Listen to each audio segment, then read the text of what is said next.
السلام عليكم ورحمة الله وبركاته. الحمد لله رب العالمين. اللهم صل على سيدنا محمد وعلى آله وصحبه أجمعين. ഞാൻ അള്ളാഹുവിൻ്റെ റസൂൽ സല്ലല്ലാഹു അലൈഹി വസല്ലമയോട് പറഞ്ഞു, അള്ളാഹുവിനോട് ദുആ ചെയ്യൂ, താങ്കളുടെ ആളുകളെ അല്ലെങ്കിൽ അണികളെ അല്ലെങ്കിൽ മുസ്ലിങ്ങളെ സമ്പന്നരാക്കാൻ വേണ്ടിയിട്ട്. കാരണം പേർഷ്യക്കാരെയും റോമാക്കാരെയും അള്ളാഹു ഭയങ്കരമായ ലൗകിക സുഖങ്ങളൊക്കെ കൊടുത്ത് സമ്പന്നരാക്കിയിട്ടുണ്ട്. ഒരു പക്ഷേ അള്ളാഹുവിനെ ആരാധിക്കുന്ന പോലും ഇല്ല. റസൂൽ സല്ലല്ലാഹു അലൈഹി വസല്ലം അപ്പോൾ ചാരിയിരിക്കുകയായിരുന്നു. അത് കേട്ടപ്പോൾ എഴുന്നേറ്റ് നിവർന്ന് ഇരുന്നു. എന്നിട്ട് പറഞ്ഞു, ഖത്താബിൻ്റെ മകനെ, നിനക്കെന്തെങ്കിലും സംശയമുണ്ടോ? പരലോകം ഇതിനേക്കാളും നല്ലതായിരിക്കില്ല എന്ന്. ആ ആളുകൾക്ക് ഇവിടുത്തെ കൂലിയാണ് കൊടുത്തിരിക്കുന്നത്. അവർ ചെയ്യുന്ന നന്മകൾക്കെല്ലാം അവർക്കുള്ള കൂലി ഭൂമിയിൽ തന്നെയാവുന്നു. അപ്പോൾ ഞാൻ റസൂൽ സല്ലല്ലാഹു അലൈഹി വസല്ലമയോട് പറഞ്ഞു, അള്ളാഹുവിനോട് എനിക്ക് പൊറുക്കലിനെ തേടൂ. അപ്പോൾ ഞാനിങ്ങനെയൊക്കെ പറഞ്ഞതിനും ചിന്തിച്ചതിനും എനിക്ക് പുറത്തു തരാൻ അള്ളാഹുവിനോട് പറയൂ. റസൂൽ സല്ലല്ലാഹു അലൈഹി വസല്ലം അദ്ദേഹത്തിൻ്റെ ഭാര്യമാരുടെ അടുത്തേക്ക് പോയില്ല. കാരണം ഒരു രഹസ്യം ഹഫ്സയുടെ അടുത്ത് പറഞ്ഞിരുന്നു. അത് ആരോടും പറയാൻ പാടില്ലാത്തതായിരുന്നു. അത് അവർ പക്ഷേ ആയിഷയോട് പോയി പറഞ്ഞു. അതാണ് പ്രശ്നം. അതുകൊണ്ട് അദ്ദേഹം ഒരു മാസത്തേക്ക് അദ്ദേഹത്തിൻ്റെ ഭാര്യമാരോട് ദേഷ്യമായിരുന്നു. അവരുടെ അടുത്തേക്ക് പോയില്ല. കാരണം അള്ളാഹു അദ്ദേഹത്തിനെ താക്കീത് കൊടുത്തു, അല്ലെങ്കിൽ അള്ളാഹു അദ്ദേഹത്തിനെ കുറ്റം പറഞ്ഞു റസൂലിനെ. കാരണം റസൂൽ സല്ലല്ലാഹു അലൈഹി വസല്ലം ഒരു സത്യം ചെയ്തു, മാരിയയുടെ അടുത്ത് പോവില്ല എന്ന്. അപ്പോൾ അത് വേറൊരു അടിമ സ്ത്രീയായ ഭാര്യയായിരുന്നു. അപ്പോൾ അവരുടെ എന്തോ സ്ത്രീകൾ തമ്മിലുള്ള തർക്കത്തിൻ്റെ പേരിൽ അവരെ ഒഴിവാക്കി നിർത്താനുള്ള രീതിയിൽ എന്തോ തീരുമാനം എടുക്കുകയും അത് അള്ളാഹുവിന് ഇഷ്ടപ്പെടാതിരിക്കുകയും ചെയ്തുകൊണ്ടാണ് ഇങ്ങനെയൊക്കെ പ്രശ്നം ഉണ്ടായത്. അങ്ങനെ 29 ദിവസം കഴിഞ്ഞപ്പോൾ റസൂൽ സല്ലല്ലാഹു അലൈഹി വസല്ലം ആയിഷ അടുത്തേക്ക് ആദ്യമായിട്ട് പോയി. അവർ അദ്ദേഹത്തിനോട് പറഞ്ഞു, താങ്കൾ ഒരു മാസത്തേക്കുള്ള സത്യമല്ലേ എടുത്തിരിക്കുന്നത്, ഇപ്പം ഇന്ന് 29 ആയുള്ളൂ എന്ന് ചോദിച്ചു. അപ്പോൾ അത് പറഞ്ഞ വാക്ക് തെറ്റണ്ട എന്നുള്ള രീതിയിൽ ഞാൻ അന്ന് മുതൽ ദിവസം എണ്ണുന്നുണ്ടായിരുന്നു എന്നും പറഞ്ഞു. റസൂൽ സല്ലല്ലാഹു അലൈഹി വസല്ലം പറഞ്ഞു, ഈ മാസം 29 ദിവസമേ ഉള്ളൂ.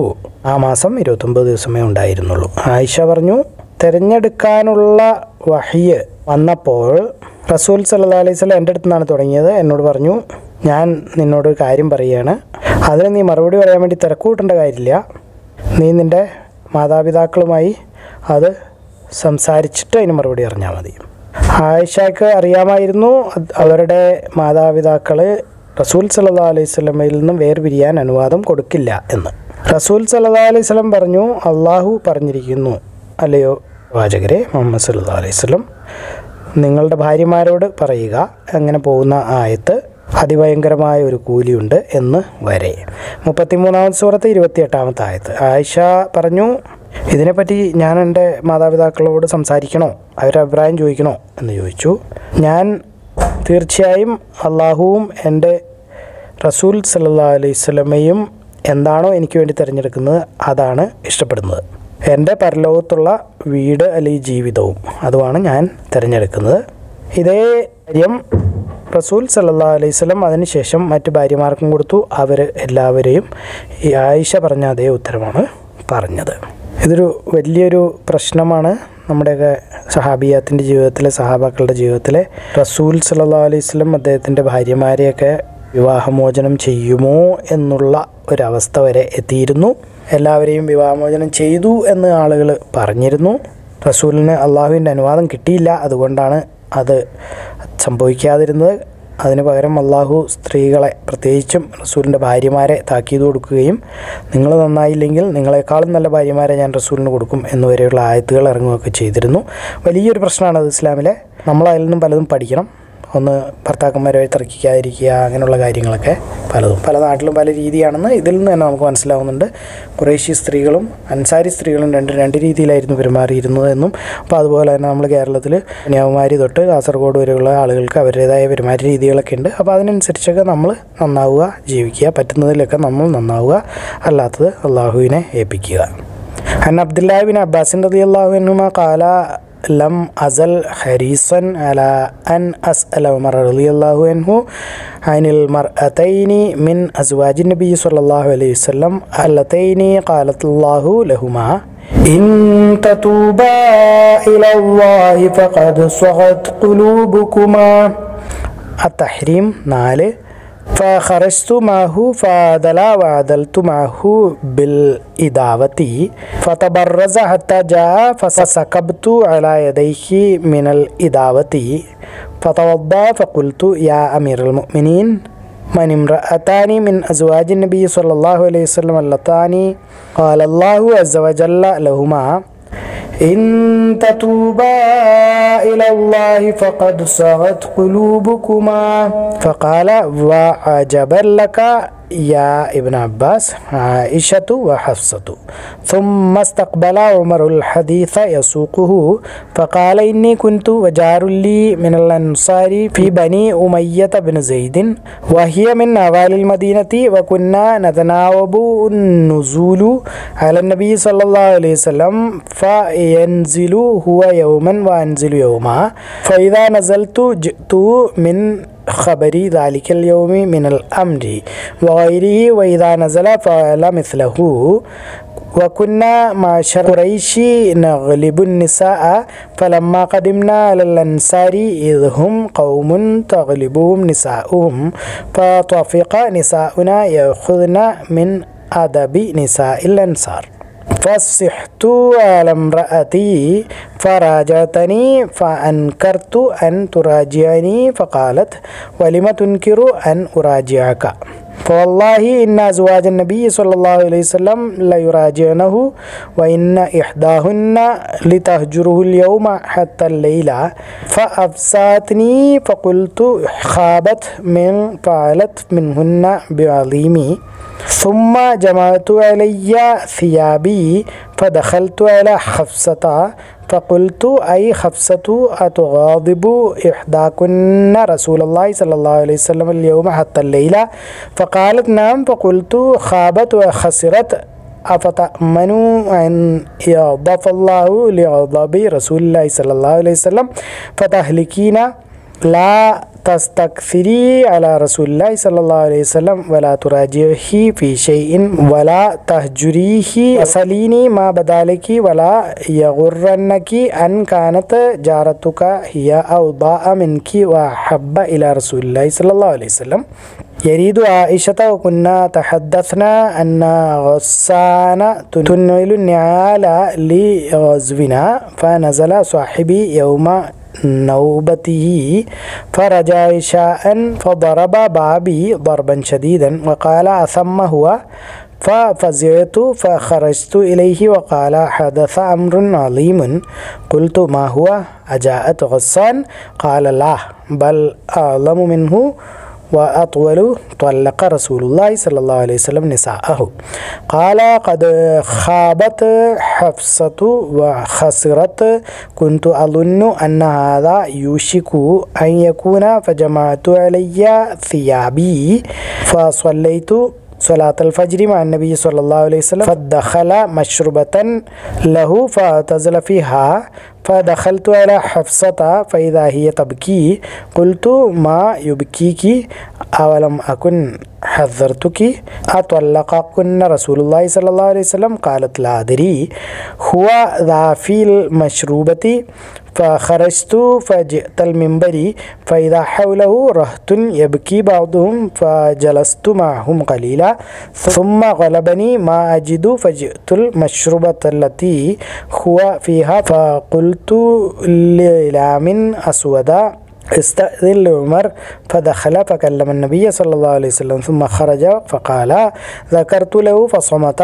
فانصرفت حتى جلست مع الرهط الذي عند المنبر ثم غلبني ما أجد فجئت فقلت للغلام فذكر مثله فجلست مع الرهط الذين عند المنبر ثم غلبني ما أجد فجئت الغلام فقلت استأذن لعمر فذكر مثله فلما وليت منصرفا فإذا الغلام يدعوني قال أذن لك رسول الله صلى الله عليه وسلم فدخلت عليه فإذا هو ملتجع على رمال حصير ليس بينه وبينه فراش قد أثر الرمال بجنبه متكئ على وسادة من أدم حشوها ليف فسلمت عليه ثم قلت وأنا قائم طلقت نساءك فرفع بصره إلي فقال لا ثم قلت وأنا قائم استأنس يا رسول الله لو رأيتني وكنا معشر القريش نغلب النساء فلما قدمنا على قوم تغلبهم ونساؤهم فذكره فتبسم النبي صلى الله عليه وسلم ثم قلت لو رأيتني ودخلت على حفصة فقلت لا يغرنك أن كانت جارتك هي أوضاع منك وأحب إلى النبي صلى الله عليه وسلم يريد عائشة فتبسم أخرى فجلست حين رأيته تبسم ثم رفعت بصري في بيته فوالله ما رأيت فيه شيئا يرد البصر غير أحبة ثلاث فقلت ادعوا الله فليوسع على أمتك فإن فارس والروم وسع عليهم وأعطوا الدنيا وهم لا يعبدون الله وكان متكئا فقال أو في شكي أنت يا ابن الخطاب أولئك قوم نجلت لهم طيباتهم في الحياة الدنيا فقلت يا رسول الله استغفر لي فاعتزل النبي صلى الله عليه وسلم من أجل ذلك الحديث حين أفشته حفصة إلى عائشة وكان قد قال ما أنا بداخل عليهن شهرا من شدة موجدته عليهن حين عاتبه الله فلما مضت 29 دخل على عائشة فبدا بها فقالت له عائشة إنك أقسمت ألا تدخل علينا شهرا وإنا أصبحنا ب29 ليلة أعدها عدا فقال النبي صلى الله عليه وسلم الشهر 29 وكان ذلك الشهر 29 قالت عائشة فأنزلت آية التخطير فبدا بي أول امرأة فقال إني ذاكر لك أمرا ولا عليك ألا تعجلي حتى تستأمري أبويك قالت قد أعلم أن أبوي لم يكونا يأمراني بفراقك ثم قال إن الله قال يا أيها النبي قل لأزواجك إلى قوله عظيما الأحزاب 28-29 قلت أفي هذا أستأمر أبوي فإني أريد الله ورسوله والدار الآخرة ثم خير نساءه فقلنا مثل ما قالت عائشة. അനസ് റളിയല്ലാഹു അൻഹു വിശദീകരിക്കുന്നു, അള്ളാഹുവിൻ്റെ റസൂൽ സല്ലല്ലാഹു അലൈഹി വസല്ലം ഒരു ശപഥം ചെയ്തു, അല്ലെങ്കിൽ സത്യം ചെയ്തു, അദ്ദേഹത്തിൻ്റെ ഭാര്യമാരിലേക്ക് 1 മാസത്തേക്ക് പോവുകയില്ല എന്ന്. ആ സമയത്ത് അദ്ദേഹത്തിൻ്റെ കാലിൽ ഒരു ചതവ് ഉണ്ടായിരുന്നു. അദ്ദേഹം മുകളിലത്തെ നിലയിലാണ് താമസിച്ചത്. ഉമർ അദ്ദേഹത്തിൻ്റെ അടുത്ത് ചെന്ന് ചോദിച്ചു, താങ്കളുടെ ഭാര്യമാരെ വിവാഹമോചനം ചെയ്തുവോ? അദ്ദേഹം പറഞ്ഞു ഇല്ല, പക്ഷേ ഞാൻ ഒരു ശപഥം ചെയ്തിട്ടുണ്ട്, അവരിലേക്ക് ഞാൻ 1 മാസത്തേക്ക് അവരുടെ അടുത്തേക്ക് പോവുകയില്ല. റസൂൽ സല്ലല്ലാഹു അലൈഹി വസല്ലം അവിടെ 29 ദിവസം അങ്ങനെ താമസിച്ചു. എന്നിട്ട് താഴേക്ക് വന്നു, അദ്ദേഹത്തിൻ്റെ ഭാര്യമാരുടെ അടുത്തേക്ക് പോയി. മുമ്പ് കണ്ട ഹദീസ് തന്നെ വളരെ ചുരുക്കത്തിൽ.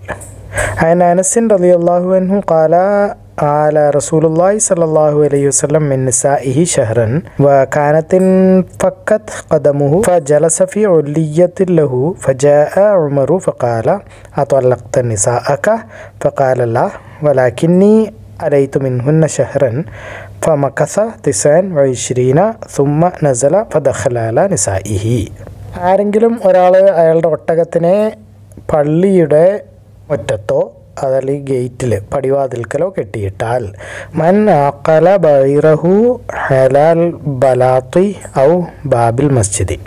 ജാബിർ റളിയല്ലാഹു അൻഹു വിശദീകരിക്കുന്നു, റസൂൽ സല്ലല്ലാഹു അലൈഹി വസല്ലം പള്ളിയിലേക്ക് വന്നു, ഞാനും ഉണ്ടായിരുന്നു, അല്ലെങ്കിൽ ഞാനും കൂടെ വന്നു. ഞാനവിടെ ഒട്ടകത്തിനെ പള്ളിയുടെ മുറ്റത്ത് കെട്ടിയിട്ടാണ് പോയത്. ഞാൻ റസൂൽ സല്ലല്ലാഹു അലൈഹി വസല്ലമയോട് പറഞ്ഞു, ഇത് താങ്കളുടെ ഒട്ടകമാണ്. അദ്ദേഹം പുറത്തേക്ക് വന്നു, എന്നിട്ട് ഒട്ടകത്തിനെ പരിശോധിക്കാൻ തുടങ്ങി, അല്ലെങ്കിൽ ഇങ്ങനെ നോക്കാൻ തുടങ്ങി. എന്നിട്ട് പറഞ്ഞു, രണ്ടും നിനക്കുള്ളതാകുന്നു, അതായത് ഒട്ടകവും ഒട്ടകത്തിൻ്റെ വിലയും. أتيت جابر بن عبد الله رضي الله عنهما قال دخل النبي صلى الله عليه وسلم المسجد فدخلت إليه وأقلت الجمل في ناحية البلاط فقلت هذا جملك فخرج فجعل يطيف بالجمل قال الثمن والجمل لك.